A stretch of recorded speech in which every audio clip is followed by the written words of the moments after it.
Имавме конструктивна средба во секој случај. Значи, цениме дека ние како партија веќе зазедовме антибојкот позиција, бидејќи цениме дека бојкотот во овие клучни претседателски избори е бесполезен, за разлика од бојкотот на референдумот, кој што имаше своја суштина. Ово има повеќе дримерски карактер и недопир со реалност, отколку што има реален политички ефект од него. Така што во таа ситуација, во вториот круг, кога одат двајца кандидати, беше побарана средба, ние удоволивме на таа средба и имавме конструктивна средба. Како што кажа професорката, ние сме биле на иста политичка линија одамна, уште и во време на Груевски, бевме заедно во професорскиот пленум, бевме заедно на таа антипреспански договор кампања, каде што правно го елабориравме.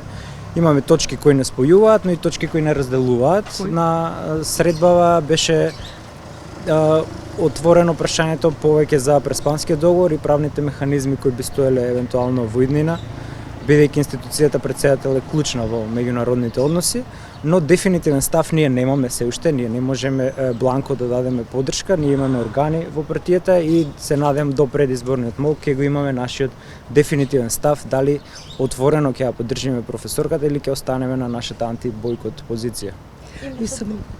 Само кажете ми кај вас има превиривање ќе подолго време, како го коментирате тоа што Савевски веќе не е запишан во Централниот регистер? Така, па Савевски не ни беше запишан, превирањата конечно завршија, после 6-месечна внатрепартиска па и надвор веќе излезе правна битка, судот донесе пресуда, односно решение со кое што го потврди тоа што и беше претходно, дека јас останувам единствениот правен застапник, а дека се друго е веќе лажно представување, односно дека тие се исклучени од партијата и им е замрзнато членството, така што битката е само правно формализирана на она што ние и го знаевме, дека и го очекувавме искрено, така што веќе не обрнуваме внимание на тие внатрепартиски превирања, бидејќи реално ги нема, бидејќи тие луѓе се веќе надвор од партијата.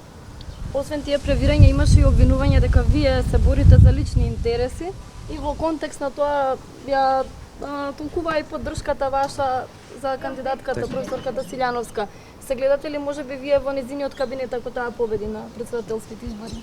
Па не, мене ми е помила професорската работа, а тие шпекулации се влечат уште кога бев советник во СЈО. Тогаш имаше шпекулации дека Мијалков ми купил стан, сега се шпекулациите дека Мицковски ми купил кола. Така што не ме тангираат, искрено тие се од луѓе кои до вчера сме работеле заедно, Господа те чува неблагодарни луѓе. Значи на Савески сум му ги држал јас прес конференциите кога го апсеа и фала му на тоа што вади такви. Инаку нема вистина во тоа, нема. Да сакав да се шитнам, јас до сега ќе бев пратеник уште кога Заев ми понуди да бидам, така што не се гледам себе си.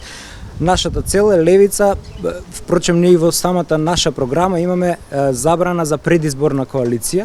Тоа значи дека ако некогаш станам пратеник, тоа би било благодарение на самите сили на левица, а не на некое шлепање во поголема коалиција.